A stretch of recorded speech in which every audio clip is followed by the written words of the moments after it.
नमस्कार। आप सभी का हार्दिक स्वागत है। हर हर महादेव। आइए सुनते हैं श्रावण मास महात्म्य अध्याय 19। श्रावण मास की दोनों पक्षों की एकादशियों के व्रत का वर्णन तथा विष्णु पवित्र रोपण विधि। ईश्वर बोले, हे महामुने, अब मैं श्रावण मास के दोनों ही पक्षों की एकादशी तिथि को जो किया जाता है उसे कहता हूँ, आप सुनिए। हे वत्स, रहस्यमय अतिश्रेष्ठ महान पुण्य प्रदान करने वाले तथा महापातकों का नाश करने वाले इस व्रत को मैंने किसी से नहीं कहा। यह एकादशी व्रत मनुष्य को वांछित फल प्रदान करने वाला, पापों को नाश करने वाला, सभी व्रतों में श्रेष्ठ तथा शुभ है। इसे मैं आपसे कहूंगा, एकाग्रचित्त होकर सुनिए। 10वीं तिथि में प्रातःकाल स्नान करके शुद्ध होकर संध्या आदि कर ले और वेद वेत्ता पुराणज्ञ तथा जितेंद्रिय विप्रों से आज्ञा लेकर 16 उपचारों से देवादिदेव भगवान का विधि पूर्वक पूजन करें और इस प्रकार प्रार्थना करें, हे पुंडरीकाक्ष, मैं एकादशी को निराहार रहकर दूसरे दिन भोजन करूंगा। हे अच्युत्य, आप मेरे शरणदाता होइए। हे वत्स, गुरु देवता और अग्नि की सनिधि में नियम धारण करें और उस दिन काम क्रोध रहित होकर भूमि पर शयन करें। तत्पश्चात प्रातःकाल होने पर भगवान केशव में मन को लगाएं। भूख लगने तथा प्रसंकलन आदि के समय श्रीधर इस शब्द का उच्चारण करें। हे वत्स, यह व्रत मोक्ष प्रदान करने वाला है, अतः 3 दिनों तक पाखंडी आदि लोगों के साथ बातचीत, उन्हें देखना और उनकी बातें सुनना, इन सब का त्याग कर देना चाहिए। तदंतर क्रोध रहित होकर पंचगव्य लेकर मध्याह्न के समय नदी आदि के निर्मल जल में स्नान करना चाहिए। सूर्य को नमस्कार करके भगवान श्रीधर की शरण में जाना चाहिए और वर्णाचार की विधि से सभी कृत्य संपन्न करके घर आना चाहिए। वहां पुष्प, धूप तथा अनेक प्रकार के नैवेद्यों से श्रद्धा भक्ति पूर्वक श्रीधर की पूजा करनी चाहिए। तदंतर स्वर्णमय पंचरत्न युक्त श्वेत चंदन से लिप्त और 2 वस्त्रों से आच्छादित कलश को स्थापित करके और शंख चक्र गदा युक्त देवादिदेव श्रीधर की प्रतिमा स्थापित कर उसकी पूजा करके गीत वाद्य तथा कथा श्रवण के साथ रात्रि में जागरण करना चाहिए। इसके बाद विमल प्रभात होने पर द्वादशी के दिन विधिवत पूजन करके कृत कृत्य होकर बुद्धिमान को चाहिए कि श्रीधर इस नाम का जप करे। इसके बाद उन शंख चक्र तथा गदा धारण करने वाले देव देवेश श्रीधर की पुनः पूजा करें और स्वर्ण दक्षिणा सहित कलश ब्राह्मण को प्रदान करें। उस समय ब्राह्मण को विशेष करके नवनीत अवश्य प्रदान करें और यह प्रार्थना करें, भगवान श्रीधर आज मुझ पर प्रसन्न हो और मुझे अत्युत्तम लक्ष्मी प्रदान करें। हे मुनि श्रेष्ठ, इस प्रकार उच्चारण करके जगत गुरु श्रीधर से प्रार्थना करके श्रेष्ठ ब्राह्मणों को भोजन कराकर अपने सामर्थ्य के अनुसार दक्षिणा देनी चाहिए। तत्पश्चात सेवकों आदि को भोजन कराकर गाय को घास खिलाना चाहिए। इसके बाद मित्रों तथा बंधु बांधव सहित स्वयं भोजन करना चाहिए। हे सनत कुमार, मैंने आपको यह श्रावण मास के शुक्ल पक्ष की एकादशी व्रत विधि बतला दी। इस प्रकार कृष्ण पक्ष की एकादशी में भी करना चाहिए। दोनों व्रतों में अनुष्ठान समान है, केवल देवताओं के नाम में भेद है।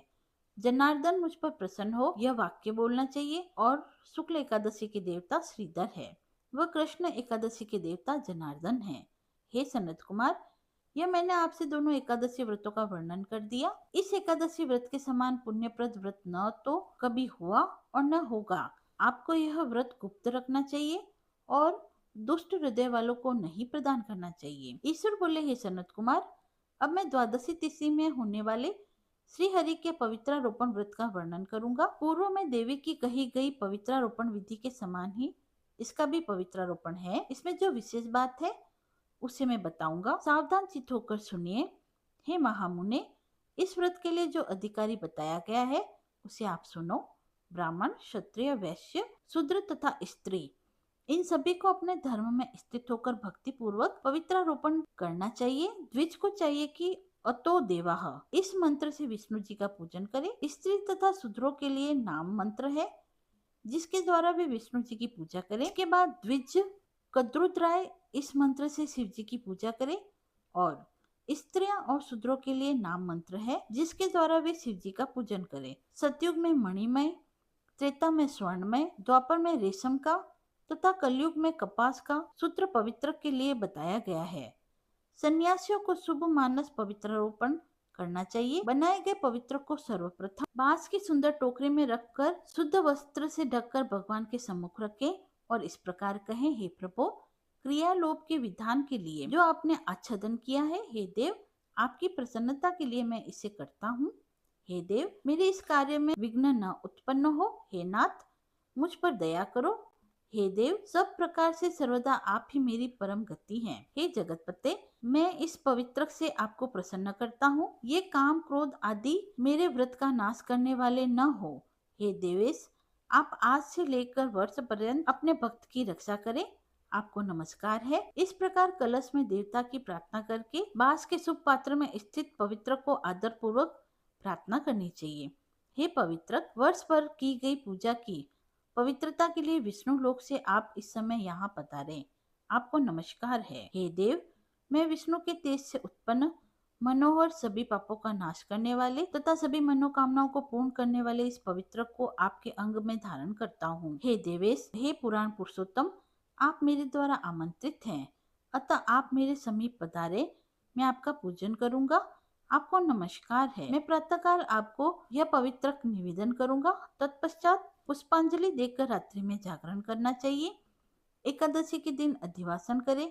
द्वादशी के दिन प्रातःकाल पूजन करें। पुनः हाथ में गंध दूर्वा तथा अक्षत के साथ पवित्र लेकर ऐसा कहें, हे देव देवेश, आपको नमस्कार है। वर्ष पर्यंत की गई पूजा का फल देने वाले इस पवित्र को पवित्रीकरण हेतु आप ग्रहण करें।